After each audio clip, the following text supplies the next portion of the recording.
चालीसे का तीसरा रविवार 8 मार्च 2026।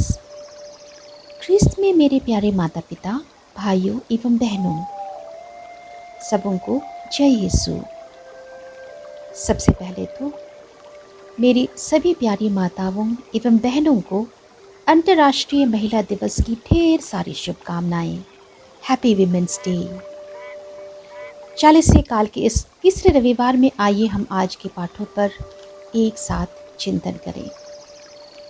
आज का प्रथम पाठ निर्गमन ग्रंथ के अध्याय 17 पद संख्याएं 3 से 7 तक लिया गया है और इस पाठ में इस्राएली प्रजा की शारीरिक प्यास एवं ईश्वर की महती दया का वर्णन है। हम में से प्रत्येक जन अपने जीवन में कभी ना कभी प्यास का अनुभव किया होगा और उस प्यास को बुझाने के लिए हमने पानी, कोल्ड ड्रिंक्स या फ्रूट जूस का प्रयोग किया होगा। प्यास किसे नहीं लगती? अगर कोई जीवित है तो उससे प्यास जरूर लगेगी, चाहे वह मानव हो, पशु या वनस्पति। इनके विकास के लिए भी जल की नितांत आवश्यकता है। प्यास हमारी एक शारीरिक ज़रूरत है, एक फिजियोलॉजिकल नीड है। भले ही मरुस्थल का जहाज कहलाने वाला जानवर यानी ऊंट कई दिनों तक बिना पानी पिए रह सकता है, पर उन्हें भी प्यास लगती है और इसीलिए वह एक बार पानी पीकर अपनी कुबड़ में उसे एकत्रित करता है और कई दिनों तक पानी की कमी के कारण मरुस्थल में चलता रहता है, बढ़ता रहता है, सफ़र करता है। इसी प्रकार इस्राएलियों को भी मरुभूमि में प्यास लगी। तब मूसा की प्रार्थना पर ईश्वर ने उनसे कहा, होरेब पर्वत की चट्टान पर डंडे से प्रहार करो, और देखिए उसमें से पानी फूट निकला। और यह इस्राएली जाति के प्रति ईश्वर की दया का एक चिन्ह था। उन्होंने अपनी करुणा दिखाई। ईश्वर ने मूसा के माध्यम से उन्हें चट्टान से पानी पिलाया। स्तोत्र 81 के पद संख्या 17 में हम पढ़ते हैं, जब मैं इस्राएल को उससे चट्टान के मधु से तृप्त किया। क्रूस पर टंगे हमारे प्रभु यीशु ख्रिस्त के हृदय रूपी चट्टान पर एक सैनिक ने अपने भाले रूपी डंडे से प्रहार किया और देखिए वहां से यानी प्रभु यीशु ख्रिस्त के हृदय से रक्त और जल फूट पड़ा, जो हम सब के लिए आध्यात्मिक तृप्ति देती है, जिसे हम पवित्र यूखरिस्त बलिदान में ग्रहण करते हैं। दूसरा पाठ रोमियो के नाम संत पौलुस के पत्र अध्याय 5 पद संख्या 1 से 2 और 5 से 8 तक लिया गया है, जिसमें ईश्वर ने हमें अपने अद्भुत प्रेम का प्रमाण दिया। हमारे पापी होने के बावजूद उन्होंने क्रूस पर अपनी जान दे दी।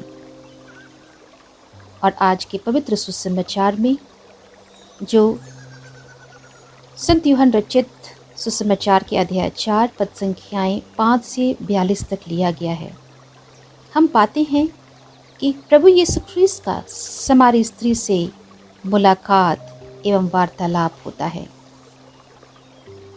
यह बिल्कुल ही अर्थपूर्ण एवं संयोग दिन है जब यह पाठ आज यानी 8 मार्च के दिन हमें मिला है और आज अंतर्राष्ट्रीय महिला दिवस है। प्रभु यीशु ख्रिस्त का एक नारी के प्रति विशुद्ध प्रेम और एक विशेष चिंता है। और प्रभु यीशु ख्रिस्त एक यहूदी थे और उनकी मुलाकात एक समारी स्त्री से होती है, जिनका नाम सुसमाचार में लिखा नहीं गया है, बताया नहीं गया है। और इस सुसमाचार में बहुत ही सुंदर तरीके से दोनों की वार्तालाप की प्रस्तुति है। प्रभु यीशु ख्रिस्त एक प्यासे बनकर याकूब के झरने के पास पहुंचे। संत यूहन्ना का सुसमाचार अध्याय 19 पद संख्या 28 में लिखा है, मैं प्यासा हूँ। मैं प्यासा हूँ। संत यूहन्ना का सुसमाचार अध्याय 7 पद संख्या 37 में हम पाते हैं, प्रभु कहते हैं, यदि कोई प्यासा हो तो वह मेरे पास आए। आज लोग सिर्फ जल के प्यासे नहीं होते, पर खून के प्यासे भी होते हैं। इन दिनों जो युद्ध चल रही है ईरान और इस्राएल देश के बीच, और अन्य देश इसमें शामिल होते जा रहे हैं, इसका प्रमाण है विनाश और युद्ध, प्रतिस्पर्धा की प्यास का एक चिन्ह है। किसी को नीचे गिराने की प्यास, नशापान की प्यास, वासना की प्यास, अपनी महत्वाकांक्षा की प्यास इत्यादि। लोग प्यासों को पानी पिलाना शुभ एवं पुण्य काम समझते हैं, और इसीलिए गर्मी के दिनों में कई लोग अपनी आवास, दुकान अथवा सार्वजनिक जगहों पर पियाओ या पीने के पानी का प्रबंध करते हैं। और कई घरों में तो अपनी छतों पर लोग मिट्टी के पात्र अथवा अन्य बर्तनों पर पानी रख देते हैं, जिससे आकाश के पक्षी आकर उससे अपनी प्यास बुझाएं। यह शुभ कार्य माना जाता है। मैंने यह भी देखा है कि किसी की मृत्यु पर मृत व्यक्ति को पानी की 2 बूंदें पिलाया गया। मरने पर भी पानी की बूंद उनके मुख पर डाला जाना इंसान के प्रेम और पानी की महत्ता को दिखाता है। संत मत्ती का सुसमाचार अध्याय 10 पद संख्या 42 में प्रभु यीशु कहते हैं, जो इन छोटों में से किसी एक को एक प्याला ठंडा पानी भी इसलिए पिलाएगा कि वह मेरा शिष्य है, तो मैं तुम्हें विश्वास दिलाता हूँ कि वह अपने पुरस्कार से वंचित नहीं रहेगा। और इस तरह आज के सुसमाचार में प्रभु यीशु ख्रिस्त एक नारी के पास प्यासे बनकर आते हैं, और वह भी एक समारी स्त्री। उन दिनों यहूदी समारियों से संबंध नहीं रखते थे, पर ईसा आज के इस पाठ में समारी स्त्री से वार्तालाप कर, उनके नज़दीक आकर, उनके जीवन में उतरकर एक अपनी संवेदना, अपना अलग प्रेम प्रदर्शित करते हैं। पहली बात तो यह कि वह एक स्त्री थी और वह भी एक समारी। वह समाज में डबल सोशल टैबू की शिकार थी, लेकिन यीशु लिंग एवं जाति भेद से ऊपर उठकर समारी स्त्री के जीवन में एक नयापन लाते हैं, एक नया मोड़ लाते हैं। समारी स्त्री ने ईसा से कहा था, महोदय, पानी खींचने के लिए आपके पास कुछ भी नहीं है और कुआं गहरा है। प्रभु यीशु समारी स्त्री के जीवन की गहराई तक जाकर उन्हें संजीवन जल प्रदान करते हैं, जो वे स्वयं थे। यूहन्ना के सुसमाचार अध्याय 7 पद संख्या 38 में भी कहते हैं, जो मुझ में विश्वास करता है वह अपनी प्यास बुझाए, उसके अंतःस्थल से संजीवन जल की नदियां बह निकलेंगी। संत यूहन्ना का सुसमाचार अध्याय 4 पद संख्या 14, जो मेरा दिया हुआ जल पीता है उससे फिर कभी प्यास नहीं लगेगी।